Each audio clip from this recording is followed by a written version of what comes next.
Kisah awal mula penciptaan Nabi Adam. Ketika Allah hendak menciptakan Nabi Adam, Allah berfirman kepada bumi, "Sesungguhnya aku akan menciptakan makhluk dari tanahmu. Nantinya sebagian dari mereka patuh kepadaku, dan sebagian lainnya ada yang durhaka.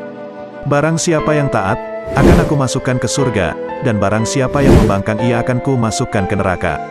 Kemudian Allah memerintahkan kepada malaikat Jibril untuk mengambil segenggam tanah dari bumi.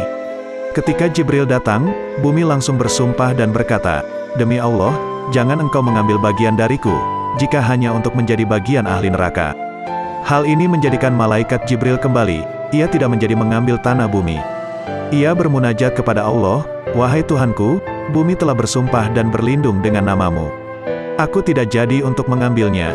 Kemudian Allah memerintahkan malaikat Mikail untuk mengambilnya, tetapi ia juga tidak berhasil, karena sumpah bumi yang diucapkan padanya. Pada akhirnya Allah memerintahkan malaikat Israel. Sesampainya di bumi, Israel menancapkan tombaknya sehingga bumi berguncang. Ketika tangan Israel hendak mengambil tanahnya, bumi kembali bersumpah sebagaimana ia bersumpah kepada malaikat Jibril. Malaikat Israel menjawab, "Wahai bumi, perintah Allah lebih baik untuk dilaksanakan daripada sumpahmu."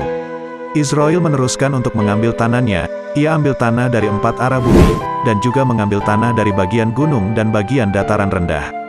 Ketika usai, tanah itu ia bawa ke hadapan Allah. Allah berkata kepada Israel, "Mengapa kamu bisa mengambil? Bukannya bumi sudah bersumpah dan berlindung dengan namaku? Wahai Tuhanku, perintahmu lebih wajib dipatuhi, dan aku hanya takut kepadamu." Mendengar jawaban malaikat Israel, Allah berkata kepadanya, "Kalau gitu engkau aku jadikan malaikat pencabut nyawa dari para makhluk. Sebelumnya tidak ada satupun malaikat yang bertugas untuk mencabut nyawa."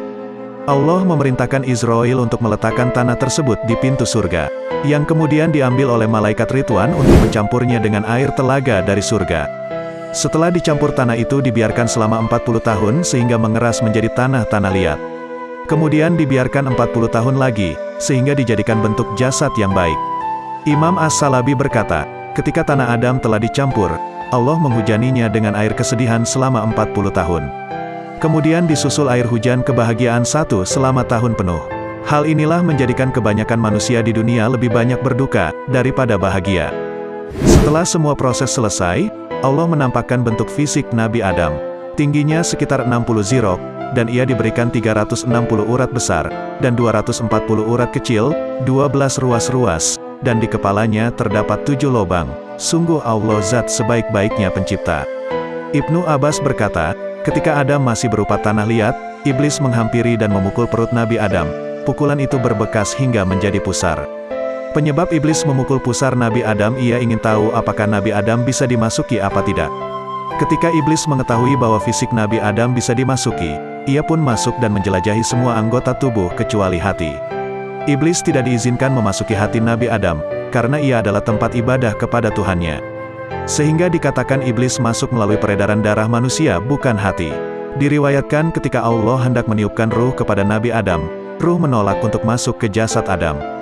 Ruh berkata, "Wahai Tuhanku, bagaimana aku mau masuk ke tempat yang sangat gelap?" Allah terus memerintahkannya sampai 3 kali. Akhirnya ruh masuk ke jasad Nabi Adam dalam keadaan tidak senang.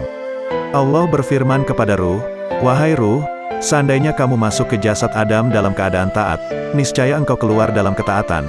Tetapi aku sudah mengetahui bahwa engkau akan masuk dalam keadaan terpaksa dan keluar juga dalam keadaan terpaksa." Ketika ruh masuk melalui otak Nabi Adam, ruh berputar-putar selama 100 tahun, kemudian ia turun kepada 2 mata Nabi Adam. Kedua mata Nabi Adam pun terbuka, dan ia mulai melihat jasadnya seperti tanah liat yang mengering. Kemudian ruh turun lagi ke 2 lubang dalam hidung Nabi Adam. Hidungnya pun bisa menghirup udara, mulai sejak itu ia pun bernafas.